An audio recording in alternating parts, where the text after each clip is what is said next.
Checking connection. Oh, just did something weird. We're live. Are we live?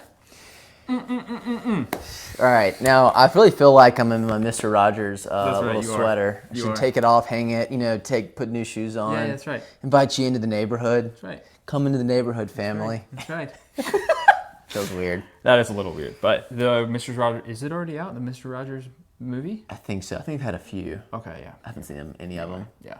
But all that to say, guys, two favorite realtors on the internet. Back at First show in 2021. That's right. New year. Happy New Year, man. Thank you. You as well. Gosh. We haven't done one in a few weeks. Yeah. We gave everyone a rest from their two favorite realtors on the internet. I know y'all are probably wondering what we were doing. That's right. It's fair. Yeah. We're not going to tell you. That's right. Maybe too much of a good thing. Too much, yeah. We were enjoying time with family, and we were getting our New Year's goals in line. In line. That's right. And has it hit with a splash? I think it has. It has hit with a splash. Well, but the reality is we're on in front of you today, and so therefore that in of itself is a splash. So that's right. We don't take it lightly when you join us. Thanks for joining, wherever you may be on this day, on Bryant's, on mine, watching this later. We listen, we appreciate you. I'd love to be able to go over our 2020 stats as it relates to who viewed, but the reality is I have no idea. I mean, I'm pretty sure we weren't the top leading, lived. Probably not. Probably not. So. And that's okay. Yeah. But the reality is we're going to be consistent. That's right. We're going to do it week after week in 2021, bringing you the same stats, being a place where information is synthesized. Yeah. Just learn that word. And and we're going to have fun because otherwise, how could we keep doing it if we're not? That's right. And it's a good way. I mean, honestly, it's a good way for us to make sure we keep connected with you folks. So that's right. Well, and also it forces me to make sure that I'm also tethered to what's going on in the triangle at large. Sometimes it's easy to drill in on what's going on in Sandy's world or what's Bryant doing here, or even Love Properties. But man, real estate that's a broad picture that I constantly want to make sure that I know, even from a commercial end, what's going on, developments and otherwise, that will shape the landscape of real estate in the triangle. Yeah. In 2021, or period, but specifically in 2021. So, and that's a changing beast. That is a weekly changing beast. Absolutely. So because of that, these are I think these weekly updates are important for all of us. That's right. So thanks for tuning in, guys. I know, exactly. So, we're gonna do some. At some point, we're gonna do some giveaways. I don't even know what it's gonna look like. Yeah. We're gonna give away something that you're gonna want. That's right. Okay, so keep watching because we are going to have some giveaways at some point. Maybe next week. Just tune in because we have some faithful listeners. That's right. And we also might be giving away some of these hats that Bryant has on. That's right. Which are awesome. If you want one, go ahead and post. We might be giving some away. I don't know. Throw a wave at us. We'll have to talk to our executive director, who also is in charge of getting those, because from what I understand, there might be a little bit. There's a little bit of a back order. We're not even worried about it. Yeah, I'm not worried. Okay, here's what our deal today is. We're going to talk from the buy side, the sell side, and then we're going to bring kind of agent back office, if you will. Yes. Yeah. Is that fair? Bring a word to agents. Okay. Yeah, let's do that. So bring us the buyer update, my friend. Buyer update. Okay. Yeah. All right. So there's a guy by the name of Lawrence Yoon, who is the National Association of Realtors chief economist. Okay. I think that's his title, isn't it? Yeah. I think it is. And I was going over, and it was kind of like, all right, what are we looking for as we come into the new year? Well, let's just kind of take a broad. Okay. Philip, is that Philip Allen saying I want some LP gear? Philip, no, you will not get any. That is absurd, son. You have plenty. What are we looking at? Kind of looking at the overall picture as it pertains to more. I'm looking at kind of interest, mortgage rates. Yeah. I think might be a good way to look at it. So what do we know? In December we got the job, the job indicator reports. Jobs are down, but what we do have coming is our second stimulus package. Yep. And that'll hopefully be hitting in the first hopefully the first 100 days of the new administration, which will mean that we will see probably a spring uptick in just economic activity, which obviously plays into the real estate markets. Now, what does that mean? That means the U.S. has to do two things. We got to build some leverage by borrowing, but we're also have to print some more money. that will have kind of an upward trajectory on the mortgage rates. We've seen kind of in that 2.6 for top tier on a 30-year conventional. Yeah. We might be looking a little bit higher in that 2.9. Yeah. So what does that mean? Well, we say it every week, but I feel like this is more economic data to prove. Now it's a great time because we haven't, we're still in some flux, obviously politically. Yeah. But the inauguration about 2 weeks out. Yep. We still haven't hit the new administration. We're still kind of locked in for the most part in that 2.6 to 2.7 mortgage rate average for top tier credit 30-year. But we might see some upward pressure on that. So now again, I don't think we're going to be seeing 3.5, 4. This is not what we're talking about. But people want to know, are the rates going to stay this low? Yeah. They probably won't. Yeah. To the extent that we have seen before. That's right. So I don't think now the chief economist Yoon did say this should probably not impact the demand that much again because rates are still under 3, which is again on a large kind of year to year, decade long still historically low. Absolutely. But here's what we do know.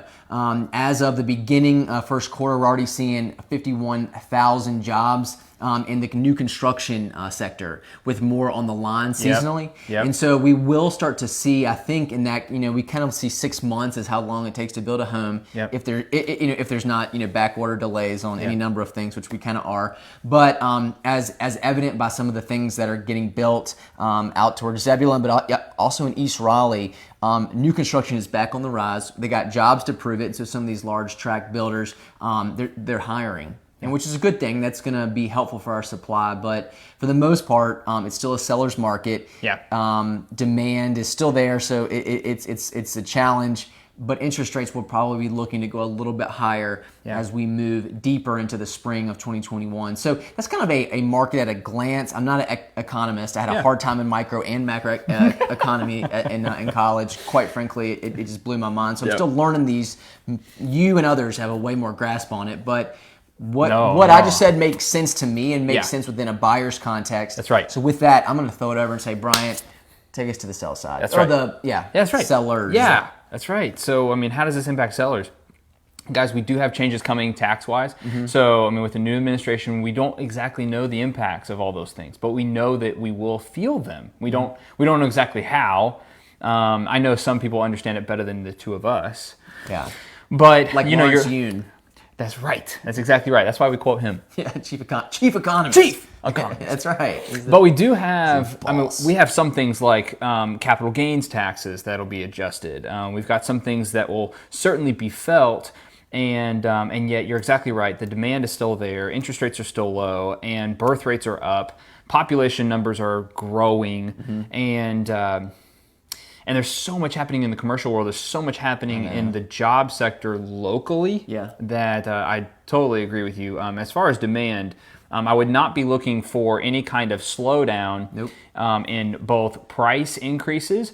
I would not be looking for a slowdown in days on market. I would not be looking for a slowdown in multiple bid situations. You're still competing. You're still needing to give every single house your all when you make your bids. But I say all that from the seller's perspective. We do need to make sure that we are taking advantage of the current market from our sellers do. Huge. Because you just don't know what's coming. And so, how much longer do you keep holding out to try to hold on and grow that equity before perhaps things start to slide the other direction? And you brought up a great point, and if I could just speak on this for 1 second. You said for some of these sellers out there who have houses that are less than ideal, how can they take advantage of the seller's market? That's right. Well, what are you competing against? That's right. So the question is, am I competing against the most beautiful home on the street with all the updates in the world, with the flattest lot possible, in a cul-de-sac? The Japanese maple out front is blooming. What are you going up against? The question is will you compete well against those homes? And as inventory does start to come our way in the spring, you will be up against those. Right. Will you be the bridesmaid or the bride? That's right. And so that's a good question. And so we have to ask that every single time we are counseling our sellers of whether or not to wait and take advantage of maybe a stronger, an even crazier spring market, or take advantage and sell now because there might be something. Like, for instance, you got Formica countertops still, or maybe you haven't replaced all your carpeting, or old windows. You got wood windows or something. I don't know. Whatever it is that you think might be holding your home back. Right. We've had a ton of rain. We've got a ton of wet yards out there right now. That's right. And maybe you've got a slope. Maybe you got something that's causing problems where a buyer may look over that problem now because they don't have anything else to choose from. Yeah. So some food for thought from a seller's perspective. The last thing I'll say from a seller's perspective is just because it's a seller's market does not mean that you can sell any product at any price. That's right. So there's ways that we bulletproof our transactions, and one of those ways that we bulletproof a transaction is by recommending that our sellers do a pre-inspect, you call it what? A pre-market inspection. Yeah, pre-listing inspection. Pre-listing inspection. Yeah, whatever the. And that is, for your sellers, for our sellers, it is very, very important that you know the product that you're selling. Yeah. So. Oh no, absolutely. Now I'll say that, and I've even seen that recently. There was some folks life situation where there was some less than ideal things. We did price it accordingly, and we noted that in the agent remarks or in the remarks on the property, but. We did a pre-listing and say, hey, we're going to provide all of it. We want you to buy with eyes wide open. Yeah. Because the reality is, if we go under contract, we want you to see it through. That's right. And and so we feel just strongly that we're going to prepare our sellers, but that we want our sellers to know, hey, there's some things in your house that are less than ideal. Even in this market, we still have to strategize on. We got to get this thing sold without it falling apart. That's right. Or not the house, but the transaction. That is, unless the house is falling apart because of. What did you say? Beetles? What was the? Oh, powder post beetles. Oh, guys. It sounds horrible. Dreadful. So just had one of these deals where powder post beetles had eaten through the entire crawl space, and we didn't know that until we were mid due diligence, and that's a stressful thing to find out. If the seller had known that prior, he could have, one, priced the home accordingly, right? Taken away the shock factor, right? Because the buyer gets into the situation with eyes wide open. It's like, kind of making sure that your dirty laundry has been aired out when you're dating versus, hey, surprise, we're married and this is what I got. Right? And it always hurts a lot more. It maybe stings a little bit more. Yeah. And so, again, it's important to know what product you're selling. And so... that's one. I think that's the last thing I got for the sellers today. Yeah. I think that's a lot of good stuff to think on. Jam packed. Thanks for joining. I got Matt Rollins here. He's a great agent over at Berkshire Hathaway. If he's still watching, Matt, you got some great listings coming up, man. Major ups. Luke, what's up? But hey, last thing before we hop out your way today, because again, Two Favorite Realtors on the internet realize that you got things to do. That's right. This is more for that. Yeah, more for the agents on the back end. I'm just trying to be honest with myself. Of I got some goals this year. There's a certain amount of transactions I want to hit. When you back all of it up, it does come back to. Yeah, I got by December 31st in a year from now, I want to say, Brian, I hit them. Yeah. But the reality is, what am I doing, today? Am I putting in that, the 2 hours of lead generation that's gonna give me things in 3 months, 6 months, 9, and then towards the end of the year? And I think that's just a question I'll just end with. I'm always asking, what needs to happen today? It's not just maintaining, but it's growing business, meaning who am I reaching out to that I know that it's gonna take another maybe 9 months before anything transacts, or someone who may not be in the market, but I know that in the next year. Yeah. Am I doing that faithfully? That's an everyday thing, and good gosh, that's hard. I'm going to be honest with you. It's not fun or easy because it's not an immediate gratification. Yep. Yeah. But that's how I'm going to get to the goals that are a stretch goal for me this year. And also you're one of the busiest men I know, so you got a few things going on. But busy can also keep you from that. You can be saying yes to a lot, and it keeps you from doing the things you really need to be doing. That's right.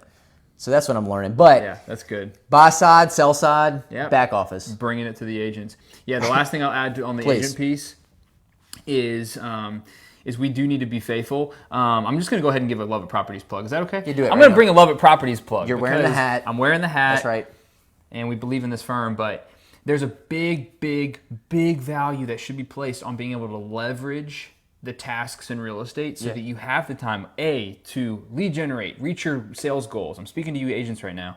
And then also to be able to work on growing your business, not just doing the daily tasks that it takes to practice real estate. Yeah. You got to have time to be able to step away and build and work on your business, not just within it.